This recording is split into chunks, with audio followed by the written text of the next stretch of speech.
Então, quando eu saí da minha empresa, deixei de lado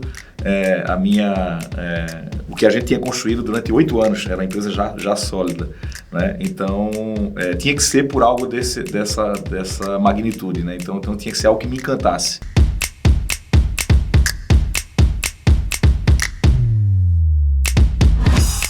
Uma das grandes riquezas de produzir o conteúdo do Entrevista 50 CIOs é conhecer histórias incríveis.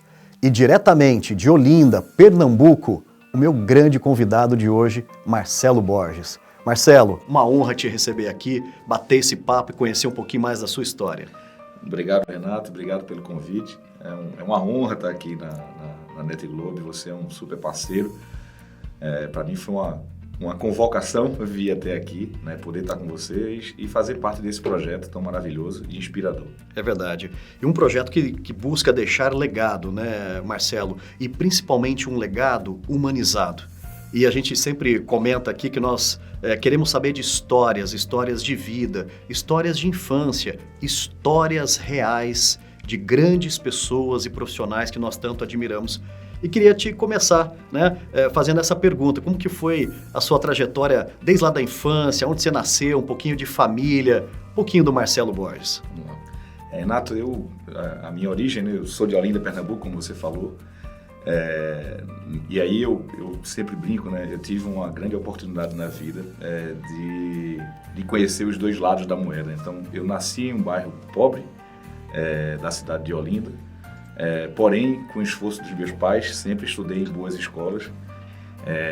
Cara, foi uma infância muito boa, muito tranquila. Muita brincadeira de rua, assim como na escola tinha boas oportunidades, então também praticava esporte, sempre gostei. Sempre amei futebol, embora nunca soube jogar. Mas, enfim, eu gostava de jogar basquete, voleibol, praticava artes marciais. Então, foi uma infância rica em todos os sentidos, né? Sempre no sentido de oportunidades, como eu falei agora há pouco, e de aprendizado, de muito aprendizado. Marcelo, falando ainda dessa época de juventude, o início do trabalho, como que foi? Você lembra de algumas passagens ainda pequeno, né? Já tendo aqueles primeiros insights, os ensinamentos que começa a te levar um pouco para o trabalho, para a carreira, como que foi?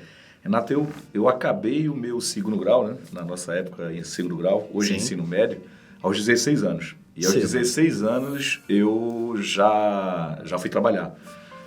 Queria trabalhar antes e minha mãe e meu pai que não, cara, você tem que acabar, tal. Mas desde sempre eu já tinha essa vontade, né? Já queria fazer algo.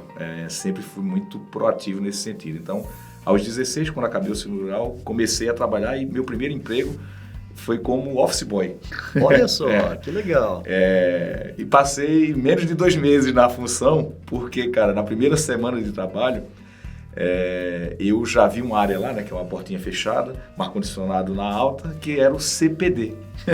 E aí comecei, né, cara, na primeira semana eu já ficava enchendo o saco de todo mundo lá para aprender, para conhecer, e ganhei a oportunidade, sim, de já nesse momento começar a aprender algumas coisas. E aí, como eu te falei, antes dos 60 dias, né, nesse trabalho, eu comecei a fazer, assim, a literalmente ajudar as pessoas com atividades mais simples, obviamente, né?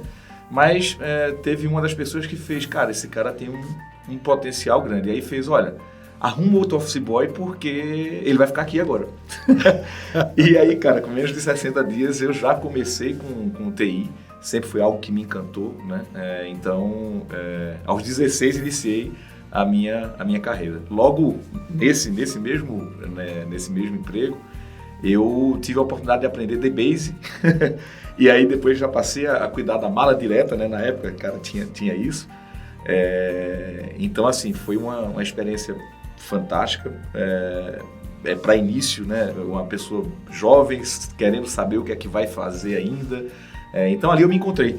Acho que essa foi a grande lembrança, né, que eu guardo ainda na transição aí da adolescência, né, para a vida adulta. E é o que eu falo, Deus foi muito bom comigo de me mostrar o caminho. Então, cara, só lembranças boas dessa época. Que legal, olha só, o Marcelo está trazendo para a gente uma passagem linda que a gente sempre quer reforçar aqui, que é o brilho que a área de tecnologia tem, ou seja, uma portinha fechada com ar-condicionado no talo, porque precisa por causa dos servidores, ou seja, então é um mundo fascinante, atrás dessa porta, né, tem muitas coisas ricas, né, por isso que o título do nosso livro é Por Trás da TI, né, ou seja, tem coisas muito, muito bonitas, ou seja, então você é apresentado ali a tecnologia, começa a desenvolver, mas quando, literalmente, Marcelo, você vê que as coisas estão começando a ficar sérias, quando você já tem ali, né, uma responsabilidade grande, começa a ter atividades e depois o desenvolvimento também para uma carreira de liderança. Como que foi essa transição? Renato, nessa época, né, é curioso, mas nesse escritório que eu trabalhava, eles literalmente entregaram a mala direta depois na minha mão, né? A pessoa que era responsável, ela foi para uma outra área e de repente caiu na minha mão não só mais a mala direta, mas enfim, todo o sistema. E nessa empresa o que era essencial era exatamente toda a base de dados, tudo isso era o que era fundamental. E é engraçado que ali, hoje eu reflito sobre isso, já veio minha primeira grande responsabilidade. Então, aí eu acho que eu já tinha 17 anos, cara, com tão pouco tempo, tanta responsabilidade, porque a atividade do escritório ela girava em cima disso. E hoje até penso, cara, acho que ninguém era maluco de me colocar lá, né, com 17 anos, mas enfim.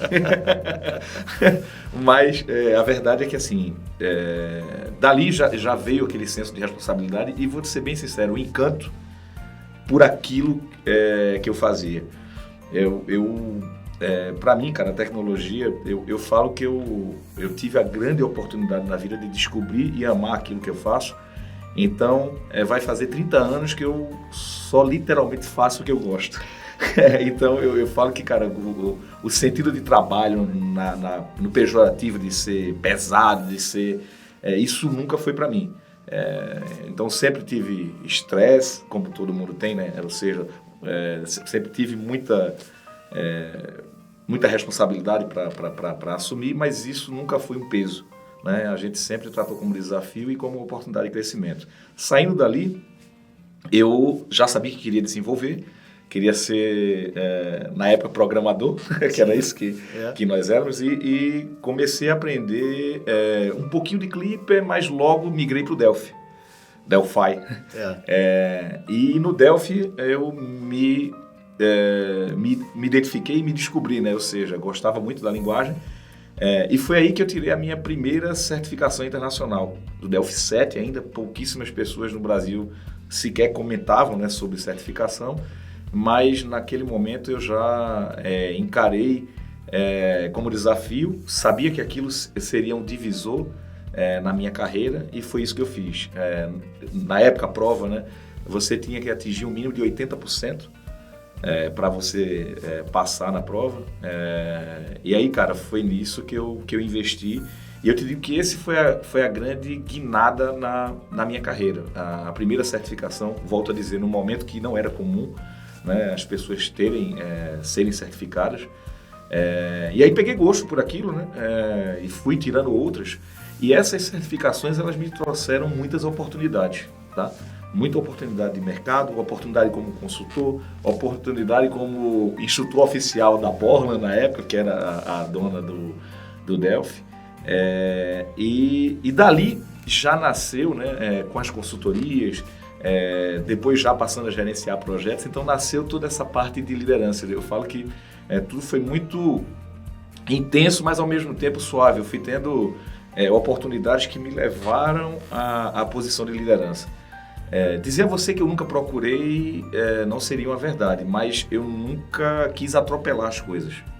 Então, queria sim chegar lá, mas eu queria chegar lá com maturidade. Eu não queria chegar lá, sabe, pulando etapas. Eu acho que isso foi muito bom para mim, né? Eu consegui passar por todas as fases até sim chegar a uma posição de liderança. Então, acho que isso facilitou muito para hoje me tornar o líder que eu me tornei. Você está trazendo uma discussão, Marcelo, que a gente sempre traz aqui na entrevista, que é essa questão do desenho da carreira. Ninguém acorda de manhã e desenha a sua carreira para os próximos 30 anos. Não é assim que acontece. Mas É através de decisões, é através de uma linha, né, que você chega lá. E você está trazendo aqui uma coisa importante, ou seja, você investiu no conhecimento antes de almejar uma posição de gestão. Ou seja, então nós classificamos aqui como o Marcelo como um profissional que já foi técnico, que conhece a tecnologia como ela é e hoje exerce uma função, né, de liderança. E isso traz muitas vantagens para nós, né, Marcelo? A gente consegue entender, né, um pouco os meandros da tecnologia e tal. E isso hoje é algo que você também recomenda essa trilha para quem está começando a carreira? Você acha que essa trilha do conhecimento, da maturidade, depois de uma posição de gestão, é algo que vale para os dias de hoje? Renato, veja só, não é impeditivo que uma pessoa chegue numa carreira de gestão sem ter passado pela área técnica. Isso eu sempre reflito, mas é muito mais difícil que você consiga ser um bom gestor se você não fez esse caminho. Não é impossível, mas é mais difícil, com certeza. Então, se eu tiver que aconselhar as pessoas a pensarem na gestão, pensa sim antes em conhecer, né? E quando eu falo de técnico, necessariamente você não precisa ser um desenvolvedor, você necessariamente não precisa estar na área de infra, você pode ser um analista de requisitos, pode ser enfim, você tem N funções aí que vai te dar o skill técnico lá, você vai conhecer, vai conviver com as pessoas dentro, né, da área, e naturalmente isso vai te dando o know-how e a experiência para que depois você tenha uma avaliação muito melhor. Então, sim, é algo que eu indico, esse passo a passo ele é muito mais suave, ele é muito mais natural e vai te dar muito mais segurança na hora que você chegar numa posição de liderança.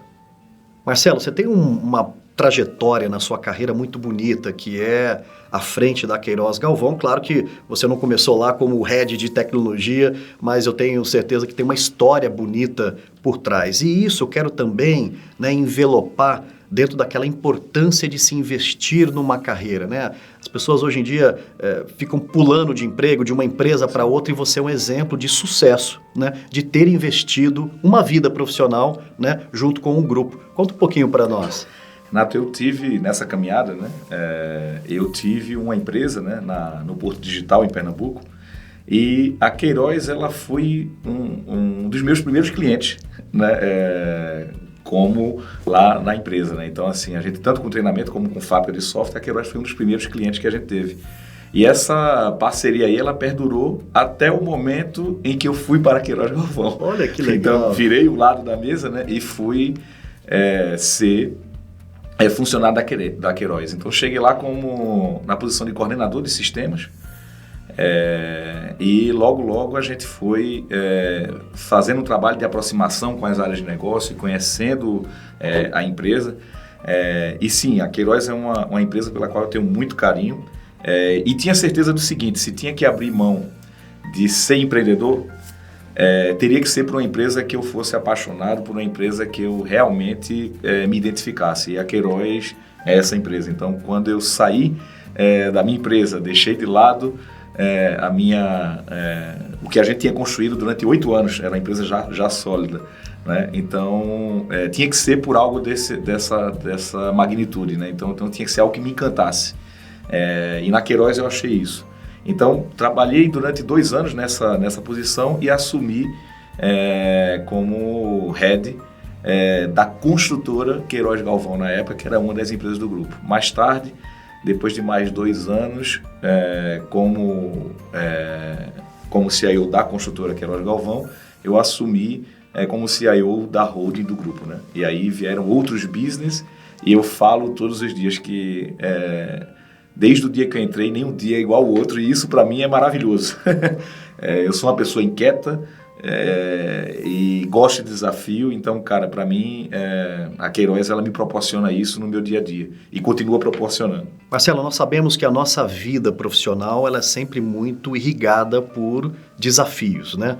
E você tem me passado aqui uma característica sua que é muito bonita, que é aprender sempre, ou seja, estar atualizado sempre, não importa onde estejamos, sempre atualizado. Como que você faz isso, Marcelo?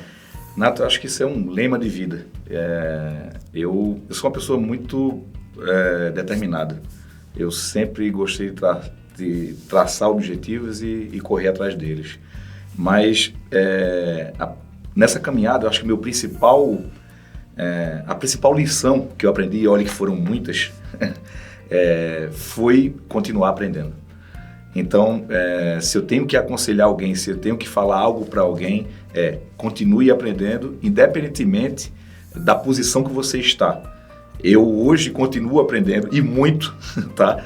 Na posição que eu estou. Espero continuar assim até o dia que eu resolver parar. Eu sempre falo o seguinte, quando você acha que sabe demais, nesse dia você começou a tua derrocada. Então, esse é o meu lema, continuar aprendendo. Expandindo barreiras, estimulando a comunicação e levando a voz das pessoas cada vez mais longe. Conte com a NetGlobe para conectar pessoas, engajar equipes e deixar o seu legado. NetGlobe, 20 anos conectando pessoas. Marcelo, um dos grandes propósitos do nosso programa é deixar uma mensagem, né? Deixar um pouco desse legado da tecnologia para as pessoas que se interessam por essa área. Qual a sua mensagem para esses jovens que estão prospectando uma carreira em tecnologia? Acho que a principal mensagem, não só para os que estão prospectando a carreira em tecnologia, mas para todos os outros jovens. Faça aquilo que você ama, faça aquilo que você gosta, faça aquilo que te traz prazer. Porque nenhum dia da sua vida você vai trabalhar, nenhum dia da sua vida você vai se sentir pesado, chateado. Acho que essa é a melhor mensagem que eu posso passar. Faça com amor aquilo que você gosta e, cara, certamente você vai chegar e vai alcançar teus objetivos. Marcelo Borges, que alegria poder bater esse grande papo, conhecer uma história linda, uma história de superação, e queria te agradecer por nos dar essa grande honra e deixar esse legado aqui junto conosco. Muito obrigado. Renato, mais uma vez, cara, obrigado a você. Cara, fantástico estar aqui com vocês, fazer parte desse projeto, mas mais ainda poder ter a possibilidade de inspirar as pessoas do outro lado. Então eu espero que a gente tenha aí inspirado algumas pessoas e que espero sinceramente ver essas pessoas inspiradas lá no futuro fazendo outras lives iguais a essa e referenciando os 50 CIOs como inspirador para eles. Obrigado mais uma vez. Obrigado, Marcelão. Foi um grande prazer. Obrigado. Valeu.